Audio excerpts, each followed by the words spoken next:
is live stream. Every day at the Office of Attorney General of the District of Columbia, we work extremely hard to make our city fairer, more safe, and more just. That means that we stand up. Excuse me. There have never been as many cameras as there are here today. That means we stand up for all DC residents. We hold bad actors accountable when they cause harm. It means we seek justice. We use all the legal tools we have to uncover the truth and right wrongs. And it means we stand up for the fundamental principle that no one, no matter how powerful they are, is above the law. We're here today to talk about the Washington Commanders. For years, the team and its owner have caused very real and very serious harm and then lied about it to dodge accountability and to continue to rake in profits. So far, they seem to have gotten away with it, but that stops today. Today, we're filing a consumer protection lawsuit, a civil lawsuit, against Dan Snyder, the Washington Commanders, the National Football League, and the NFL Commissioner Roger Goodell for colluding to deceive residents of the District of Columbia about their investigation into a toxic workplace culture that impacted employees, especially women. All of that deception was done to protect their profits and their image. With this lawsuit, we're standing up for DC residents who were repeatedly lied to and deceived. They have a right to know the truth about the companies they support with their hard-earned dollars. The Commanders, Mr. Snyder, the National Football League, and Roger Goodell deprived them of this right.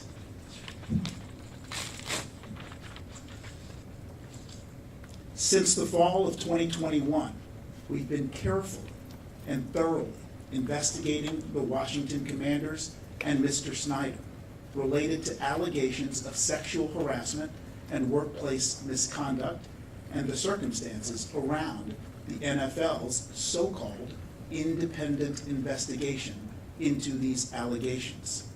We've interviewed numerous witnesses, including former team employees who witnessed and experienced the conduct at issue.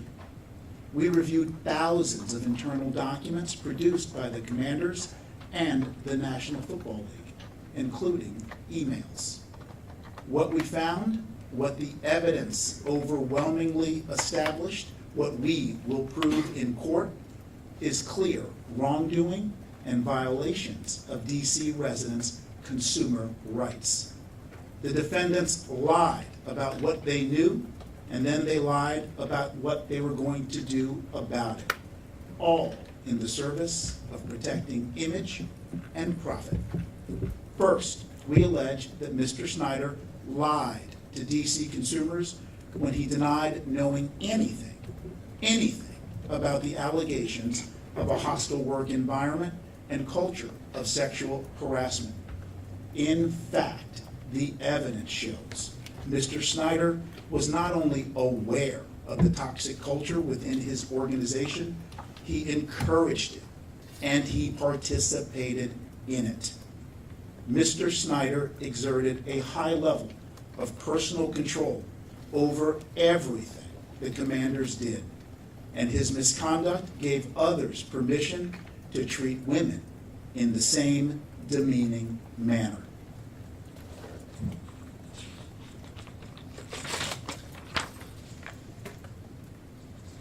Mr. Snyder dictated everything from which photos of cheerleaders were used in an annual swimsuit calendar to how revealing the uniforms would be.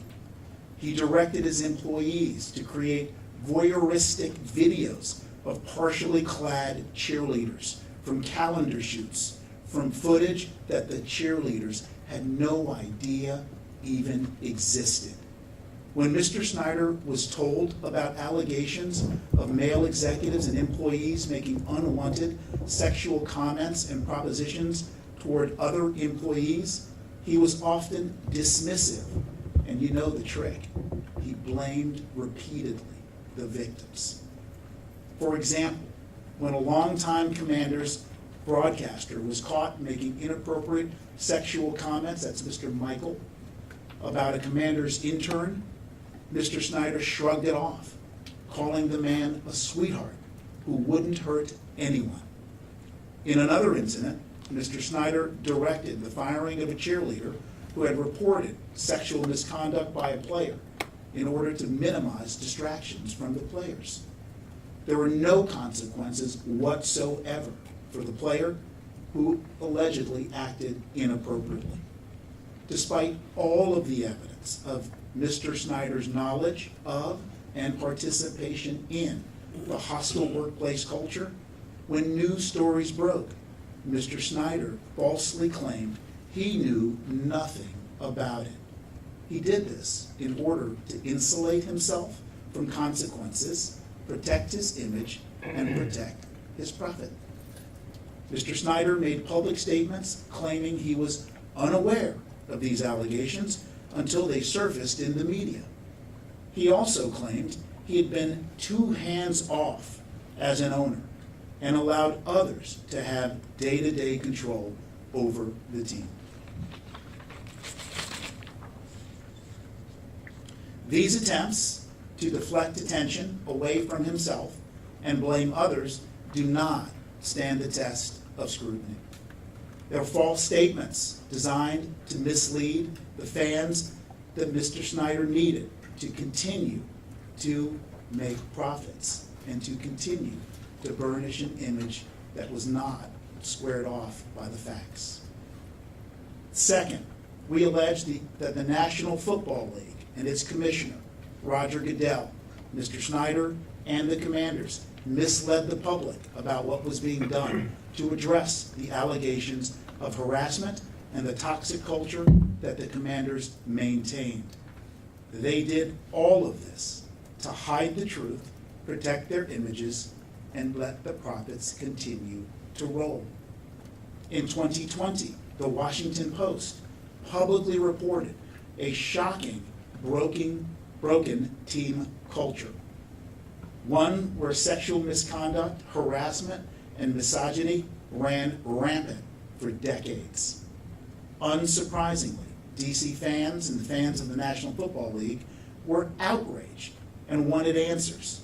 Some fans even threatened, to this day, to boycott the team. Above all, fans, especially DC residents, just wanted to know the truth. Fearing that their image and profits were under threat, the Commanders and Mr. Snyder attempted to reassure fans by publicly launching an investigation into the allegations of sexual harassment and abuse. And after the public raised concerns about whether the team could credibly investigate itself, the National Football League claimed that they were stepping in to assume oversight. That led fans to believe the process would be independent of Mr. Snyder's influence.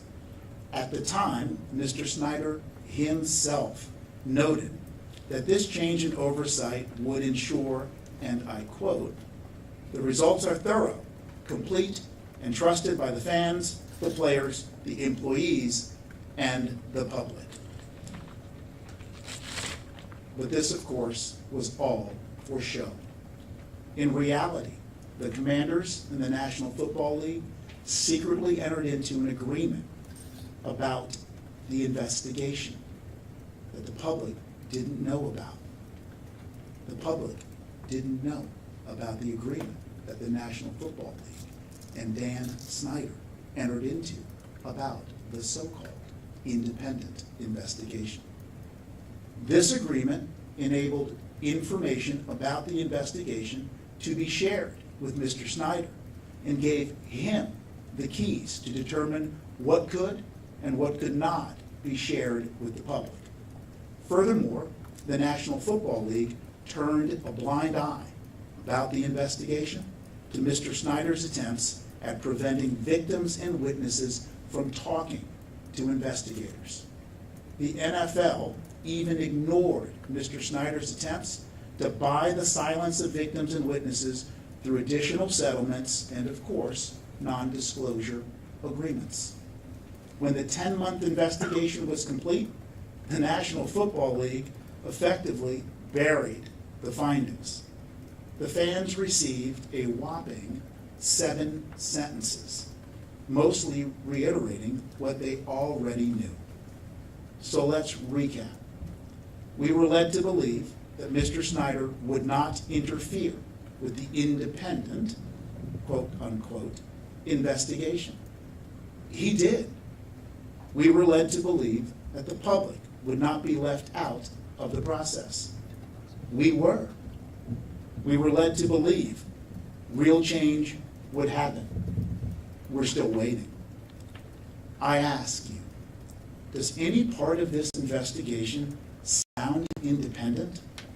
Does any of this sound like accountability? Of course not.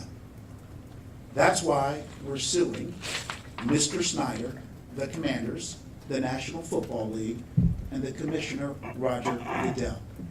Because you can't lie to DC residents in order to protect your image, your profits, and get away with it. No matter who you are. No one. Not Mr. Snyder, not Mr. Goodell. No entity, not the Commanders, not even the National Football League, is above the law. And let me just say a couple words about the process that will ensue. It's going to be public. The complaint is public.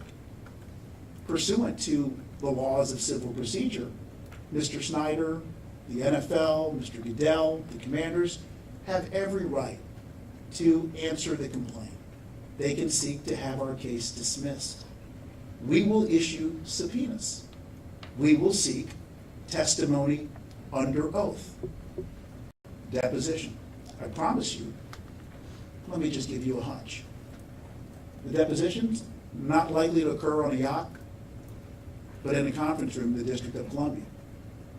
Okay? Because no one is above the law.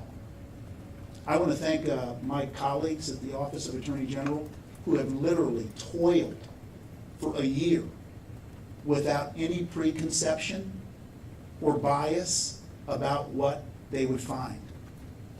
We're here as people who care about DC residents and who care about the principle that no one is above the law.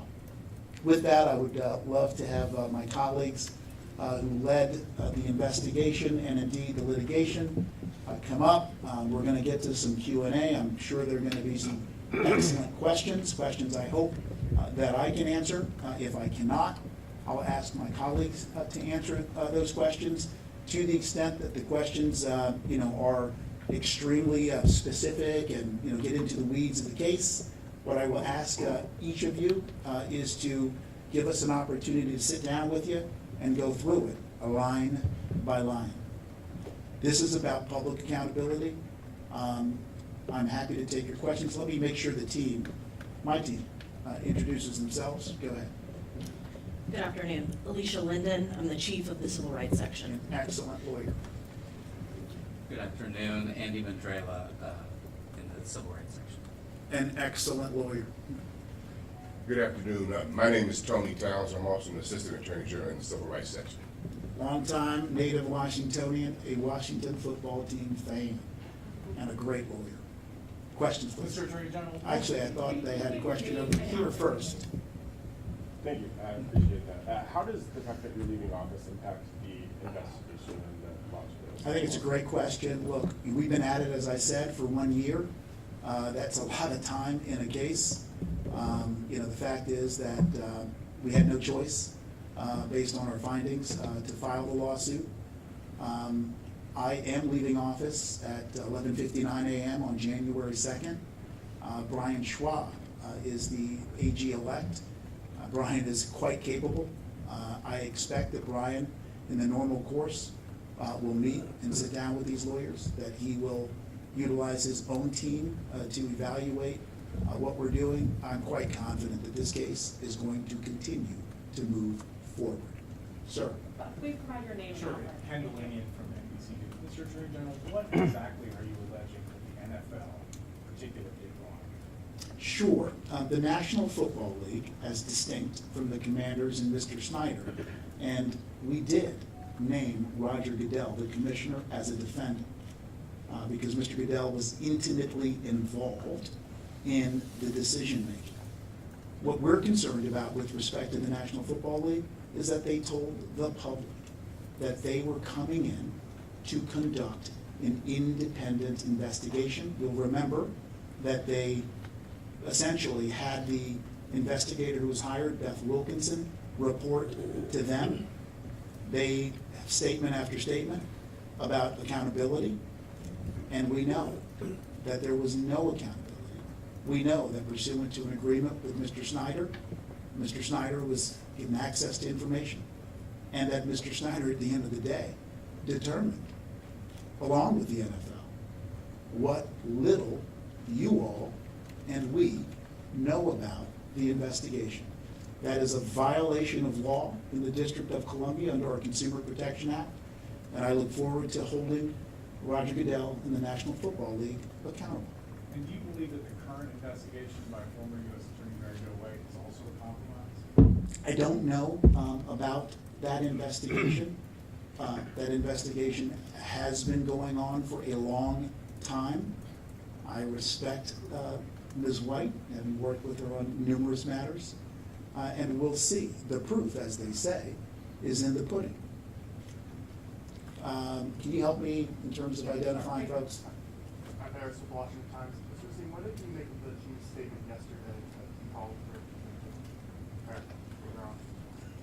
Look here, as a lawyer's in practice law for 30 years, doing my job now almost 8 years, it's customary for bullies to try to bully victims.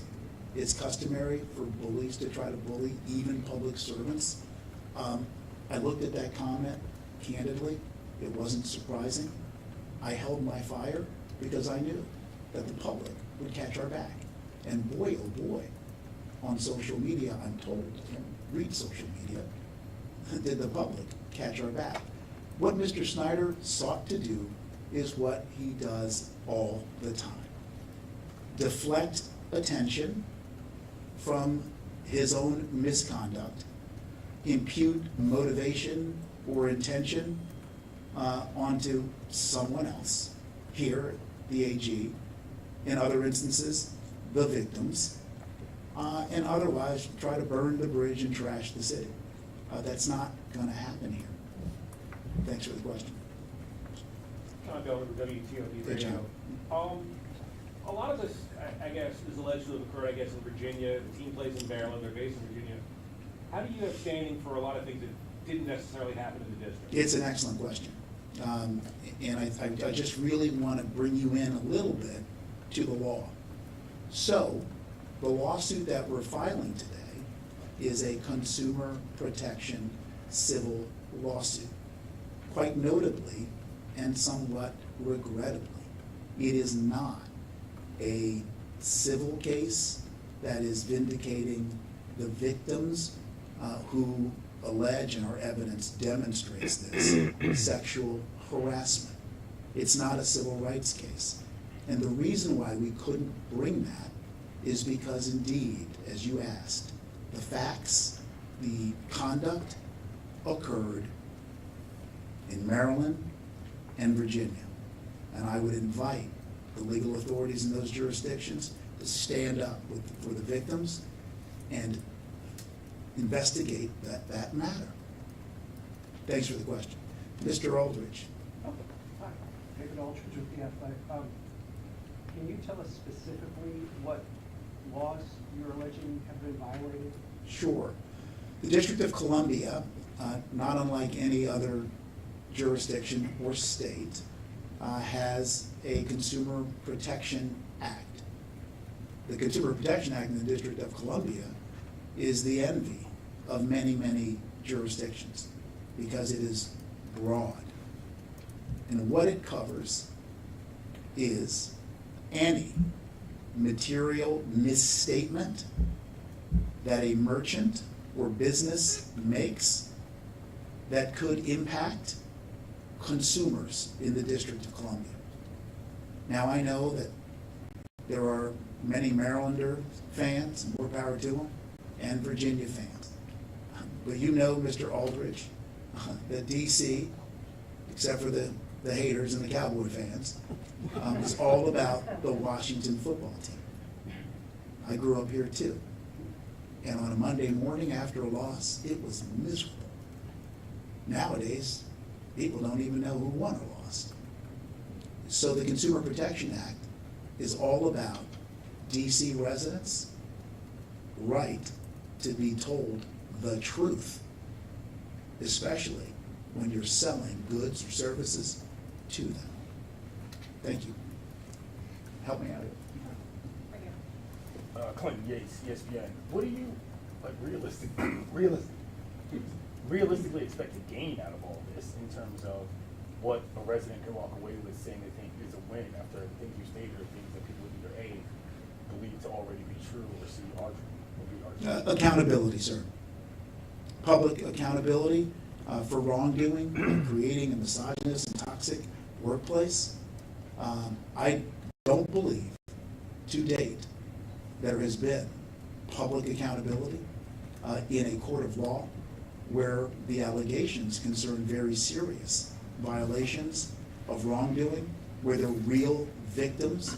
Victims, I might emphasize, sir, who stood up in the face of intimidation, investigations into their backgrounds, and nonetheless, as they say, persist and resist. Accountability is important, ESPN. We have two last questions. Back here, yes. Hey, my name is Eric Black from WUSA 9. Can you be specific about what the potential outcome of this civil lawsuit could be? What does that look like? Even though it is a civil lawsuit, are you alleging any criminal activity beyond violating the Consumer Protection Act? And I also want to give you an opportunity to address those who might say this is just a grandstanding move on your part as you leave office. I've given people a lot of reason to say that over the last 8 years. A lot of defendants, I think we were just checking today, anticipating your question, that we have utilized the Consumer Protection Act over the last 6 years. Over and over again, there are court decisions that find that our consumer protection enforcement is valid and lawful.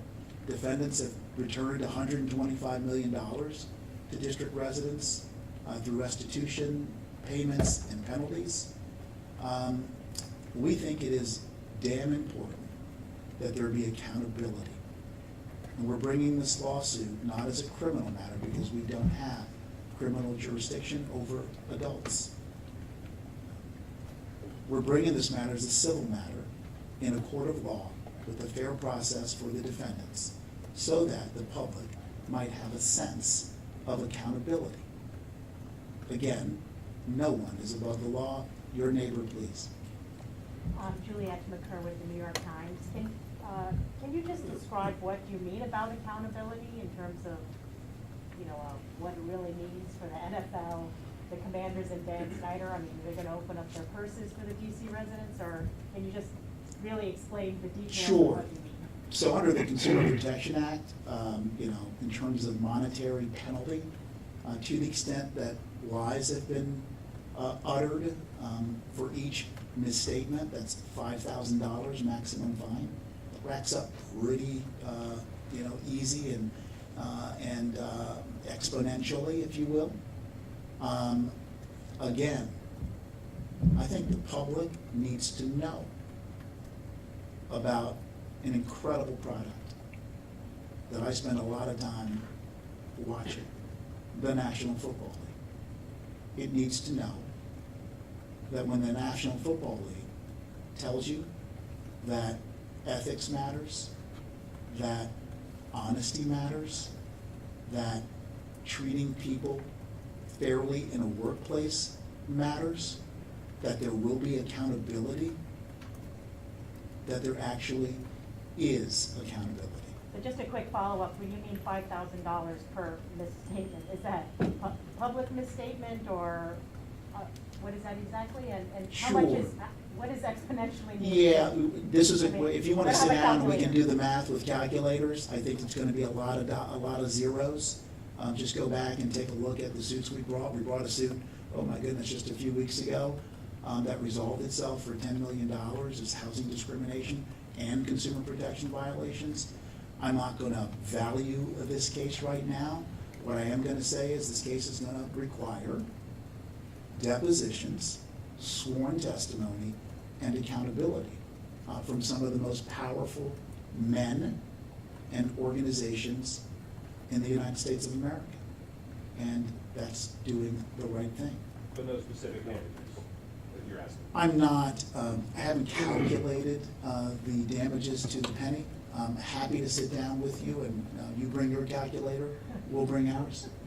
Thank you. One last question. If the Snyders sell the team, does this investigation go away? Or will you continue no matter who owns the team? The conduct, the defendants are Dan Snyder, he sells the team, he's still a defendant, Dan Snyder, Roger Goodell, the Commanders, and the NFL. The conduct at issue was at a time period where there was no other owner. And the way the law works is that legal wrongs committed during a period of time need to be vindicated regardless of whether there's a sale of the franchise. This lawsuit will continue. There will be accountability unless and until it's settled. And if it is settled, we're going to tell you everything that we found. Thank you so much. We're happy to take If I may, One last question there. He was very patient. Looking Please at all- introduce yourself, sir. Darren Haynes, WSA 9. Looking at all the findings that you found, do you believe that Dan Snyder should still own this franchise? You know, I come to this as a nearly, 55-plus year DC resident, and to some extent, my personal views don't matter on that question. I am repulsed by the conduct at issue. The idea of intimidating victims, the idea of trying to scare them into backing down from their allegations is outrageous, and it calls on all of us to do what we can to bring accountability. Great. Thank you One so much, last one, everyone. if I may. Janae Phil Axios, do you plan to subpoena Dan Snyder too? Of course. And what about the status of the tickets investigation into the financial? That's a good question. There'll be more news on that next week. So that hasn't wrapped Do you have up. any, do you have any Thank you, everyone. commitment that Thank you you're- very much. That you're, Well, we will have other types of questions. Thank you.